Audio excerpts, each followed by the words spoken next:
Immigration to Canada. Right now, we're talking about more than 80 programs, 80 immigration options.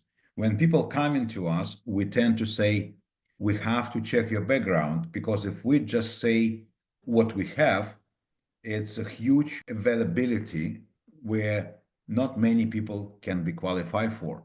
And that brings some devastating results, disappointment, because people think, oh, I'm not good for this program, or I'm not good for that program. It's not true. Definitely, every person qualifies for one or two or three programs. And that's exactly what we're trying to identify during our pre-assessment process. So, immigration status. 移民身份是有3种状态。 Good, you're back. Yeah. Good, fantastic. Okay, so now we're talking about immigration status. Why we're talking about this, Tina, please translate the difference between temporary residence, permanent residence, and citizenship.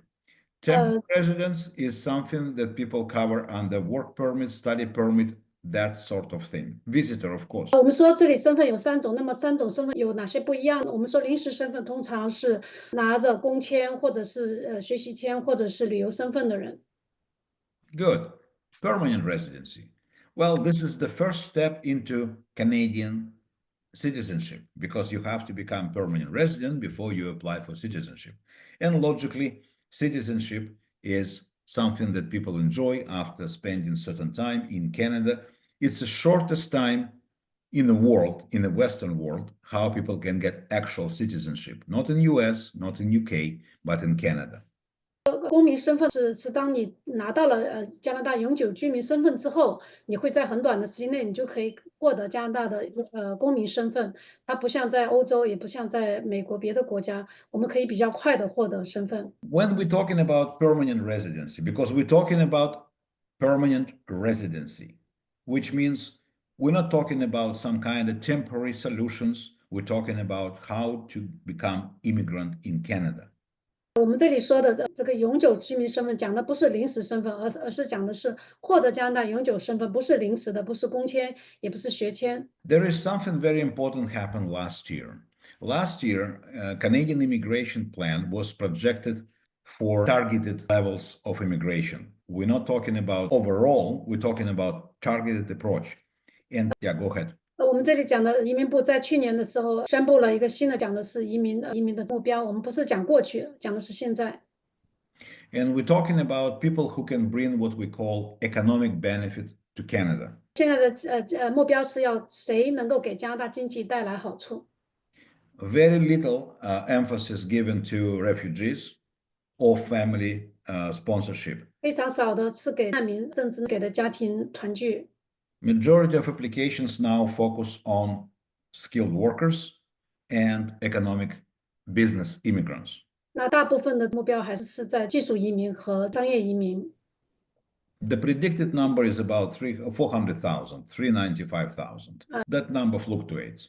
数字是上下波动的。What we would like to emphasize is that people who use traditional path to Canada send their children, and then they stay here, and then they go for postgraduate, and then they go for open work permit, and then they apply for residency. Still there, but current situation is extremely different from last year.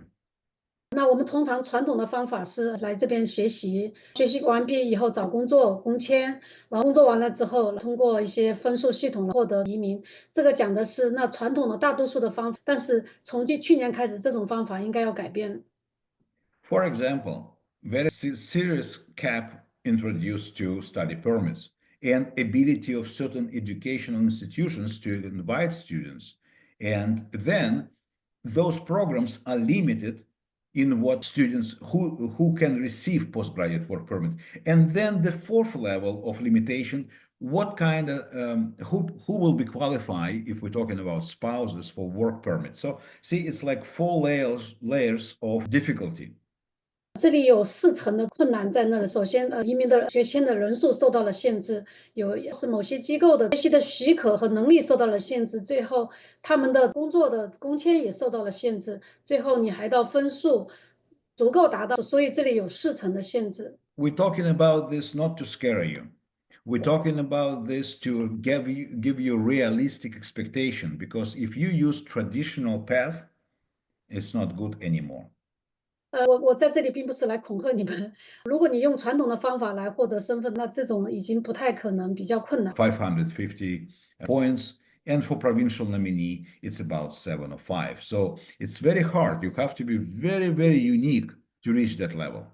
在加拿大，在过去，如果我们在加拿大上学，几乎可以保证他们会找到工作，因为人们普遍接受这样一个事实。实际上，都凭着工作许可就能找到工作，申请永久居民权。但是现在，如果你们来看一下这个分数，如果通常的快速通道的分数是547分，如果你们获得省提名分数是达到705分，这基本上是很少的人能够达到这样的标准。Okay, so speaking of express entry, we definitely have to emphasize what if you that age that you have children who study in Canada or plan to study in Canada. Again, you have to have realistic expectation what to expect for express entry. 那么我们讲到快速通道，其实我们要强调的是什么？如果你是在加拿大学习，或者说你自己想要你的孩子在加拿大学习，必须你要有非常现实的这个预期。We need to understand that express entry works on two priorities. Now it's clear. Government of Canada make choice.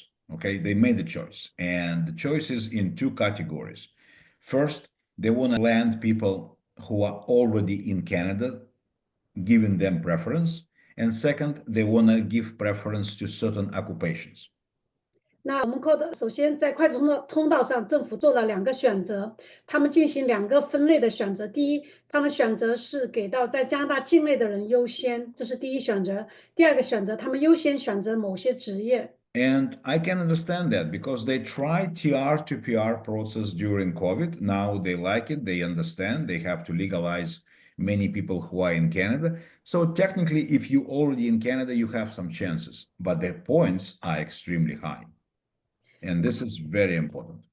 我们可以去理解，因为他们这疫情期间，他们尝试用了这样的一个流程，所以他们明白他们可以使许多在加拿大的人能够合法的获得身份。但是从技术上来说，如果你已经在加拿大，你会有一些机会，但是它的分数非常高。The comprehensive rating score, which is technically a express entry score, what people call numbers, score numbers, it's floating around 540.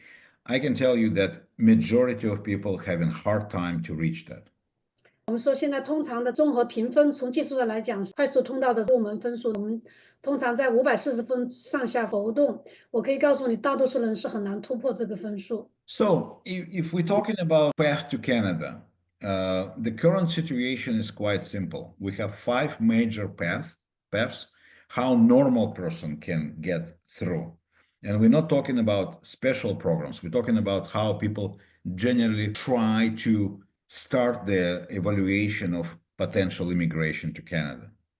我们这里讲的，就通常通过临时的程序，像获得 PR 这种5种的方法。我们说的不是特别的 program， 我们讲的只是普通的从临时身份到永久的项目。那么有5种类别。First, of course, people can get to Canada as foreign skilled workers, so they have to have LMIA for that. 那么首先的，我们是海外劳工，首先他们是要在 MIA 的，就是海外劳工批文的基础上获得工作。And we will talk about LMIA later too. 我们也会在后面来讲到关于海外劳工后面。The second path, when skilled workers can come to Canada as LMIA exempt workers. 我们讲的第2类就是海外联邦技术工人，他可以不需要海外劳工批文的这些工人。It means their qualification is such a unique set of skills that they don't need to compete for the local market.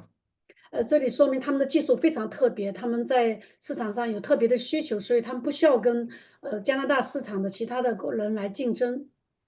It is very selective list of LMIA exemptions, and we can talk about this when we see the candidate.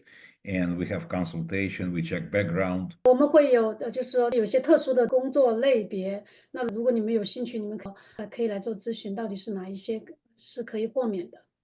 Another way is for what we call trades, people in a specific category like electricians, something we call it people who do something with their hands. Okay. 有技术的交换，特定行业的称为你有一种特定手艺的这样的一些工人。Another path, of course, is provincial nominee program. And we will talk about that briefly, but provincial nominee program is very, very good program. The problem is it's very tricky. 我们这里面讲到的第4个就是我们说省提名计划，通常我们说的雇主担保这个项目，其实也是有很多的技巧在里面申请。The reason we're talking about this is to warn you about the danger of provincial nominee because various programs may seem like attractive option now, but by the time you apply, it can be completely different.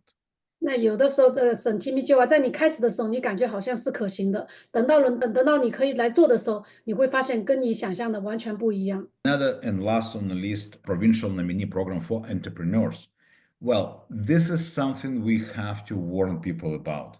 It's a good program, but 99% of people fail. 另外，我们要讲到的就是这个省提名的企业家移民计划，这个计划听起来好像也是很好，但是我可以告诉你，99%的人都会失败。省提名的商业移民，企业家移民。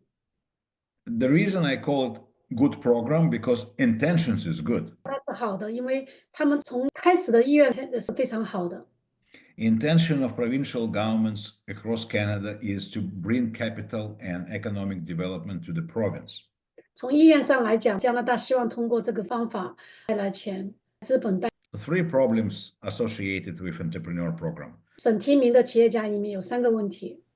First is the high requirements on English and any other requirements because it's a point system. 首先是英语的要求，因为它是一个有分数的这个系统。Second is terrible, especially for our dear clients from China. You have to spend in Canada 75% of the time before you get PR, and it takes like up to 5-6 years. 第2个尤其对我们中国的客户来讲，很难做到你要75%的时间居住在加拿大，而且这个时间可能要达到5到6年的时间。And the last one is very critical for our dear clients from China or all over the world who actually entrepreneurs, business people, net worth verification. So they will check every single dollar you ever made in your life. 第3个对我们包括我们中国的客户和全世界其他的国家的客户一样，你每一块钱，你的资产需要验证，你的每一块钱怎么挣来的，他们都要验证。So now you see why 3 reasons kill this program completely. 所以你们就知道为什么原因，基本上把这个省提名的企业家移民给灭掉了。Of course, outside of skilled worker and business programs that we covered, there is a sponsorship for family members. 那我们说，除了技术移民和其他的经济类的移民，那我们还有其他的家庭担保的移民。What is definitely most reliable program? If you have someone you fall in love, it's a spouse or common law program. 那如果你特别好，如果你有爱上了一个人，或者是有同居伴侣，那么这是一个途径。Another program, if you have dependent children staying outside Canada, you want to sponsor them to Canada, you can do that still. 那么如果你有孩子在境外，你想担保他们过来，暂时还是这个也可以继续。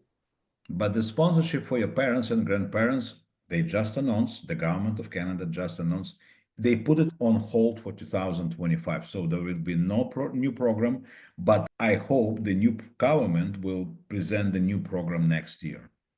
但是如果你要担保你的父亲、父母亲或者是你的祖父母，这个项目暂时暂停在2025年。我会认为说，可能新的政府上来之后，也许可能会开放。Adoption of children is a very humanitarian and sensitive program, but unfortunately, the government of Canada decided to put it on hold due to enormous delays, backlog, and fraud. 因为收养孩子是一个非常人道主义和非常敏感的计划，但不幸的是，由于大量的延误和积压和欺诈，加拿大政府决定暂停这个项目。I guess what we're trying to say, if you want to use sponsorship via your children eventually when they study and work and get citizenship and then sponsor you, it may take decades, not years. It's like 10, 15 years to wait. 让你的孩子上学、工作、移民，最后来担保你可能要做10年的计划。And again, the only reason we mentioned that because we want you to have realistic expectation from immigration. 这样来说是希望你能够有正确的期待对这个移民。And now we would like to introduce you something we really like because there is no point system and there is no sponsorship and anybody can apply. Let us dive into startup visa program.